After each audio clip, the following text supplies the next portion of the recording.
She wasn't his mother. She became his stepmom when he was 12. He's my son. From before her. From a different life. And for years, I believed she accepted that. She left her journal open on the nightstand, like it wanted to be read. I wasn't searching for it. I wasn't supposed to see it. But one word caught me. Night. Then, my son's name. My chest went cold. At first I thought, it's a mistake. Maybe she meant someone else. Maybe it's fiction. But the words kept coming. And they burned. She wrote how he sat close to her. How his shoulder brushed hers. How she felt alive. Just being in his silence. How he looks at me. Like no one ever has. I felt something crawl in my gut. Slow. Rotten. I kept reading. Couldn't stop. This wasn't journaling. This was exposure. Not to God. Not to a therapist. To herself. And to someone closer to me than my own heartbeat. My son. Then the line. The one I'll never forget. If it weren't for his father, I wouldn't feel so guilty. That's when I started seeing the dust. In the places I never looked before. I started noticing the little things. Not all at once. But like dust. The kind you only see. In late afternoon light. Hanging still. Choking you. She changed. Not loud. Not dramatic. It was in her eyes. A flicker. A retreat. In the way her jaw tensed. When I walked into the room, I blamed it on stress. She was working on a gallery project. Said it was big. Demanding. Late nights. Deadlines. My son, our son, was struggling too. Teenage years. Mood swings. Anxiety. And she was always kind to him. Nurturing. Gentle. I appreciated that. I believed that's how a good stepmother should be. But something started. Tapping inside me. A strange closeness. Her voice. Soft. Too soft. I once heard her whisper in the hallway. I'm always with you, even when he's here. I told myself it was nothing. Maybe she was on the phone. Or writing something. She's always writing. But then came the hugs. Long. Lingering.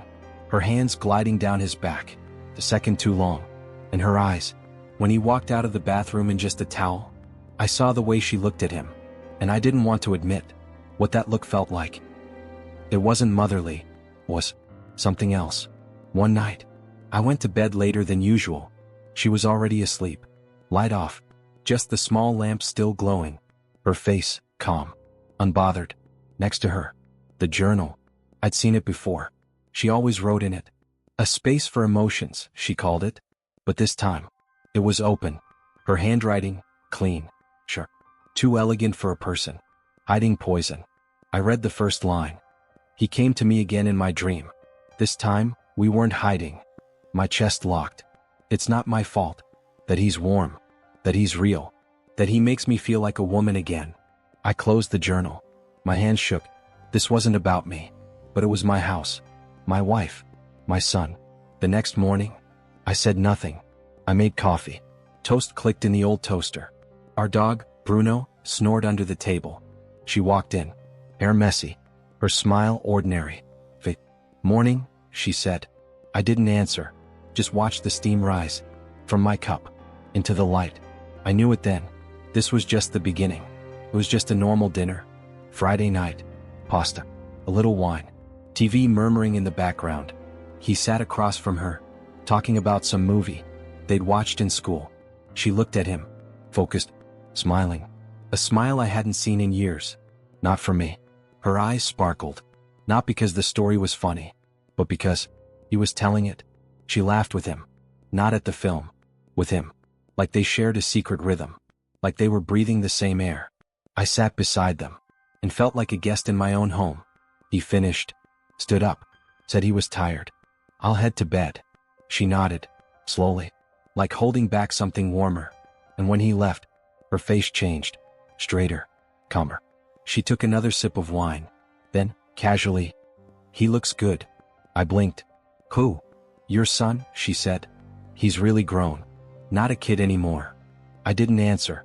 What could I say? That my heart was pounding. Like an alarm bell? That her words felt. Like the door closing. On a room I was still inside? I had no proof. Just feelings. Just tension. Pressing against invisible walls. The next day, I left them alone. I said I was going to the store.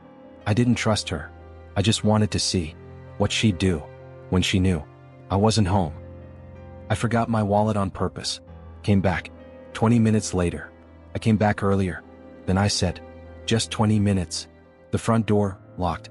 I stepped in. She was at the kitchen counter. Smiling. Too fast. Oh, you're back already? Forgot my wallet, I said. I looked at her. Then the table. 1 kettle. 2 cups. He wasn't in sight. Probably in his room. But the air. It told me more than their faces ever could. There was warmth. Moisture. Her perfume sweet, floral. Familiar. But layered with something else. Masculine. Sure. Deodorant. It was still our house. But the scent inside had changed. That's when I started listening. Watching. Documenting. Every detail. Because betrayal isn't always a kiss. Or a bed. Sometimes, it's a look that was never meant for you. I started watching her at night. She'd think I was asleep. But I wasn't. I'd hear the pages turn. Sometimes, nothing. The journal stayed shut. But some nights, she'd sit with it open on her knees. Head down. Pen moving slow. The lamp lit her shoulder. Warm light. Like nothing was wrong. She would smile. Just slightly. Once I walked in, she snapped it shut. What are you writing? I asked. Nothing serious, she said. Dreams. Silly things. Therapy. She kissed my cheek. Her lips were cold. The next morning, she was still asleep. Her back to me. The blanket sliding down her shoulder. The journal was next to her. Slightly open. I didn't want to, but I opened it. And read. He left his tank top on the chair. I picked it up without thinking. The smell was my drug. I breathed him in. Until my head spun. He doesn't even know how beautiful he is yet. He doesn't know what he's become to me. I couldn't finish the page. I stood. Went to the kitchen. Poured water. My hands shook like it was winter. I had no proof. But I knew. In her mind. She already crossed over. That night, I lay in the dark. She was asleep. Peaceful. Her breath even. Untouched by guilt. And every breath she took burned me from the inside. I imagined her. Holding his shirt. Pressing it to her face. Breathing in. The same shirt. I once folded. Bought. Washed. Now it belonged. Not to him. But to her fantasy. My son. Had become.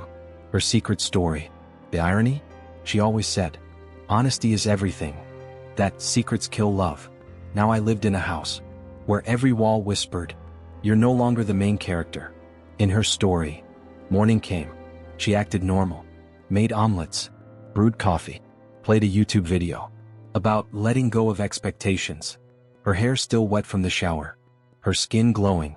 She looked beautiful. My wife. The one who cried at our wedding. The one who once said, we'll never lose each other. And I couldn't touch her. Not out of disgust. But because the pain of imagining her touching someone else, even in thought, was louder than my love. I sat at the table, watching her slice toast. Is something wrong? She asked. I looked at her. Really looked. Not like a husband. Not like a father. But like a stranger who had read something he can never unread. No, I said. Everything's fine. But in my head, a new voice whispered, Asterisk, I'm reading you now. Asterisk. I started waking up. At the same time every night. 3:14. Always. I'd lie there, staring at the ceiling, listening to her breathe. Beside me. Sometimes steady. Peaceful. Other times, deeper. With a whisper under it. Words. A name. I would lean closer. Just enough to almost touch her pillow. Trying to catch it. But she'd go quiet. And I'd lie there. With one thought. I'm no longer her husband. I'm the shadow. Checking shadows. I knew I had to ask her. Say it. Out loud. What's going on between you and him? But something stopped me. Maybe it was fear. Because if she lied, I'd hate her. And if she told the truth, I'd hate myself for needing to know. During the day, I noticed more. She washed his clothes separately, folded them differently, left them out, so he could put them away himself. One day, I saw her holding a new mug, dark blue. It said, Be gentle. What's this? I asked. Just something I got him. Thought he could use something of his own. He's going through a lot lately. I nodded, swallowed, but inside I screamed. This woman once told me, Asterisk, we don't need separate things. We're a family. Asterisk. And now, She was carving corners, spaces, private rituals, two worlds, one without me, and strangely, that world was pulling her harder every day. She stopped asking about my day, but for him, she made special breakfast, almond oats, smoothies we'd never bought before, that orange juice he liked, but we never stocked. He'd walk into the room, and she would light up. I was just a man, standing nearby, and when he touched her shoulder, with a soft "Thanks, Mom," I saw it, the way her hand stayed on him, half a second too long. And those half seconds hurt more than any confession ever could. She was in the shower. He was asleep. His bedroom door, half open. Lights off. Too quiet. I walked in, slowly, on my toes, like a thief, in my own house. His phone was on the desk, face down, just like hers. I picked it up. No password. My head throbbed. Blood pounded in my ears. I opened the gallery. Nothing. Landscapes. Selfies. Screenshots from games. Then Notes app. The first few lines made my breath stop. Sometimes she looks at me, like I'm saving her. But I don't know what she's running from. She understands me more than he does. It's wrong. But I'm not mad. I don't say anything, but I care. I see her cry at night. I stood frozen. He felt it. He knew something. He didn't have words for it, but it lived in him. I left the room, like I'd just stolen someone's memory. I wasn't scared of her lies anymore. I was scared of the truth. He hadn't even realized yet. I couldn't sleep anymore. Not really. One night, I downloaded a simple app, voice recorder, triggered by movement. I plugged her phone to charge, quietly tapped record, left it on the nightstand. Morning came. She was still asleep. I took her phone, walked into the bathroom, played the file. Rustles, breathing, a soft turn in the bed. Then, her whisper. Not a sentence, not a story. A name. His name. Soft, slow, repeated, like a lullaby. Only she could hear. I played the file again, then again, 27 times. Something in me snapped. If she was going to live in fantasy, I'd turn it into theater. I'd watch the truth unfold, but on my terms. No more shadows. No more doubt. I opened the drawer and pulled out the tripod we used years ago to make YouTube videos in the garage. I wiped off the dust, held it like a weapon, looked in the mirror and said, "Asterisk, you're not the ghost anymore. Asterisk, you're the one who hits record. Asterisk." I called someone I hadn't spoken to in years. Oliver. He used to work with surveillance tech. Helped us once with a camera setup. In the basement. I didn't explain much. I need cameras. Microphone. Hidden. Now. He showed up in an hour. No questions. Just a black case that looked like a first aid kit. Inside, lenses smaller than a coin. Recording pens. Flash drives that looked like keys. He looked at me and said, "Whatever you're chasing is going to hurt. Even if you find nothing, it'll still hurt." I nodded. I know. But if I hear her whisper his name one more time and do nothing, I'll hate myself more than her. We set up 3 cameras. One in a photo frame on the shelf. One inside the cover of her old notebook. One in the hallway between their doors. The mic went under her desk drawer, where she always wrote her therapy notes. Then we looked at me in the mirror. For a second, I almost didn't recognize myself. I was calm, focused, and cold. Now, I told myself, "Asterisk, you're not just surviving this. Asterisk, you're filming it. Asterisk." The first 2 days, nothing.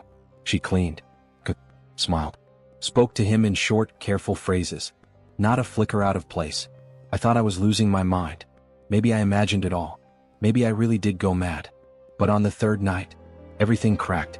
The hallway cam caught it first. Timestamp 22:04. Grainy black and white. But enough. They both came out of their rooms. Quiet. Ready for bed. She stopped. Turned to him. "It felt warm tonight, didn't it?" He nodded. Shrugged. Casual. And then, her hand reached out. She touched his arm. Slowly. From the elbow to the wrist. Not checking temperature. Not wiping something off. Just touching. He froze. Didn't say anything. And she let her fingers stay. For 2 whole seconds. Then he walked away. Didn't look back. She stood still, watching him leave. Smiling. Quietly. As if no one was watching. But I watched that moment 20, 30 times. No kiss. No line that would end everything. But I was already over the edge. That wasn't a mother's smile. That was a woman running a game. And the worst part? He still didn't see it. But she did. Every part of it. The audio file was labeled 047. Late night. Everyone asleep. Or so she thought. The mic under her desk picked up the sound. Chair sliding. A pen dropping. Then silence. And then her voice. Not reading. Not writing. Speaking. Oh, raspy. Drawn out. I don't know what this is, but I feel you. In every glance. Even when you're silent, I hear you. In my skin. In my hands. I stopped the playback. Then started it again. I'll never touch you. I won't let myself. But it's already alive in me. And it's stronger than I am. You laugh with him. But you see me. I know that. I feel it. I closed my eyes. Sat on the bathroom floor. Arms around my head. Trembling. No one saw me that night. No one heard. How I repeated to myself. Asterisk, it's not her. It's not her. It can't be her. Asterisk, but it was. Not in writing. Not in guesses. Not in nightmares. It was her. Alive. Breathing. Confessing. To someone who wasn't me. And that night, I finally understood. If she's willing to live in her own lie, I'll show her the mirror. I didn't want answers anymore. I didn't want her excuses. Or her tears. She'd already said enough. Just not to me. I pulled out a flash drive. Created a folder. Dragged in everything. Hallway footage. Her voice in the dark. Screenshots of journal pages. No drama. No sound effects. Just black screen. White subtitles. Her voice whispered under it all. It's alive in me. Stronger than I am. The touch. The smile. The stillness after him. Then, a photo. Her Instagram profile. Her motherhood quote. Her painted persona. And then, one line. Asterisk, this isn't fantasy. This is her diary. Her truth. Mine begins now. Asterisk, I saved the video. Inserted the flash drive into the TV. Set it to pause on the first frame. That evening, she came home. Same perfume. Same scarf she always wore. When she wanted to look light. What's for dinner? She asked. I didn't answer. Just handed her the remote. She looked confused. What's this? Press play. She did. And there, on the screen, was herself. Her hand on his arm. Her words. Her breath in the dark. I won't touch. But it's already too late inside me. Her face went pale. She froze. Then paused the video. This is out of context, she stammered. It's something else. It's not what it looks like. I didn't say a word. Silence hurt more than yelling ever could. Because this time, she had no one to lie to, but herself. She sat on the edge of the couch, like a student, waiting on a verdict. I didn't do anything. She whispered. Because he's my son? I asked. She flinched. You don't understand what it's like to feel invisible. And him? I asked. He just filled your shadow? She didn't answer. I stood, walked to the door. I'm not going to expose you or shame you, but you'll live with this, with the fact that I saw it, heard it, saved it. Her voice cracked. Are you going to tell him? No. Why not? Because I don't want him to remember you the way I do now. I left her sitting there, so staring at nothing, not crying, not speaking, just sitting in the weight of what she created. Because sometimes the worst punishment is being left alone with your own reflection. Friday, 7 p.m., her favorite time to go live. She sat by the window, tea in hand, phone angle just right. That effortless look she practiced in the mirror. The comments would start. You're glowing. Mama energy. So wise, so grounded. But not tonight, because this time, I was the one who scheduled the post. The video went live, automatically. No caption, just the footage. Her hand, his arm, her smile. When he walked away, her voice, her midnight whispers. I feel you in my skin. I won't touch, but it already lives in me. The comments hit fast. Is this real? Is she talking about her stepson? What the hell did I just watch? Unfollowed. Forever. This is sick. Within 10 minutes, 7,000 views. Messages. Vibrations. Notifications crashing her phone. I watched her across the room. She looked down at her screen. Her face cracked. She jumped up, ran to the kitchen, screaming at no one. Who did this? What is this? This isn't what it looks like. But it was. Exactly that. She opened Instagram, tried to delete comments, failed, refreshed, failed again. Her hands shook, then stopped, then trembled harder, and then she froze, because for the first time, her audience wasn't clapping. They were watching her, truly watching her, and she had nothing left to say. The mask slipped, and beneath it, there was nothing. He walked into the kitchen. The next morning, she had been sitting there for over an hour. No tea, no food, just her hands, wrapped around an empty cup, like it still held answers. He didn't say hello. He didn't look at her. His phone was in his hand, and I knew he'd seen it. She looked up, tried to smile, couldn't. Her voice shook. Sweetheart, this is all lies. It's edited. It's fake. It's not what it looks like. He looked at her. Finally. No rage. No tears. Just distance. I used to think you were the best mom in the world. He placed his phone on the table and walked out. No hug. No goodbye. No closure. She didn't cry. She didn't scream. She just sat on the floor, her back against the cabinet, her arms around her knees, and in her silence, I heard the only truth she never dared to write down. Losing a husband is one thing, asterisk, but losing your son, that's the real death, asterisk. And this time, no one needed to say it out loud. He was gone, and she was already erased. She knocked on my door, soft, like she didn't want to wake even the silence. Please, she whispered, just let me talk. I sat on the edge of the bed, listening, as she prayed, through wood and regret. I don't know why I wrote those things. It was loneliness, I swear. I didn't hurt him. I didn't mean it. Her voice cracked. I know I've lost you, but don't take him from me. He's all I have left. I didn't speak, didn't move, because the truth was sharper than her fear. I wasn't taking anything. I was simply leaving her with what she built. An hour later, she tried again, opened the door, stepped in slow, like a thief, revisiting the scene. I know I don't deserve it, but give me something. A word, a glance.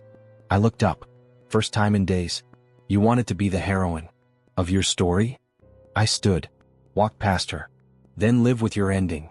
She sat on my spot, pulled her knees in, stared at the empty cup on the table, the one I never touched again. And now, there was nothing left for either of us to say. She stayed. Days passed. She tried to act like time would fix it, but I wasn't breaking. Not anymore. And then I told her, by 3 p.m., you'll be gone. She didn't argue. Not right away. But at 2:58, she dropped to her knees. You can't do this. This isn't me. It was emotion. Confusion. I didn't act on it. I didn't do anything. She grabbed my hands, my knees, shoved old photos into my chest. She hit herself, screamed. I'm his mother. I'm still his mother. I stood still, watching her. This body I once loved. This mouth that whispered into my son's name. These eyes that didn't cry from guilt, but from the fear of being caught. She was still screaming. When I walked out, down the stairs, her voice echoed behind me, wild and siren-like. An old woman peeked from the neighbor's door. Is everything all right? She asked. I shrugged. Someone just read her diary. And I stepped out, into the air, into silence, without her, without any fucking sorry. Because by now, even her guilt wasn't mine to carry. I came back, one last time. The place was quiet. She was sitting on the floor, where my chair used to be. She didn't cry anymore. She didn't ask, just looked up, like a broken painting.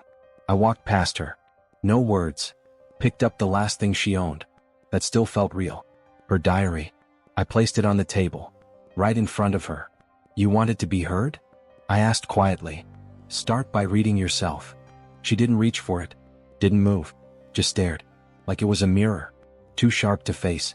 I'm not the man you used to know, I said. But you always were this. She looked up, eyes dry, voice gone. I opened the door. She didn't stop me. didn't follow, just stayed there, surrounded by her own pages, her words, her fiction, her facts. And when I closed the door, I left behind only one thing, *, the author, of her own ruin, *.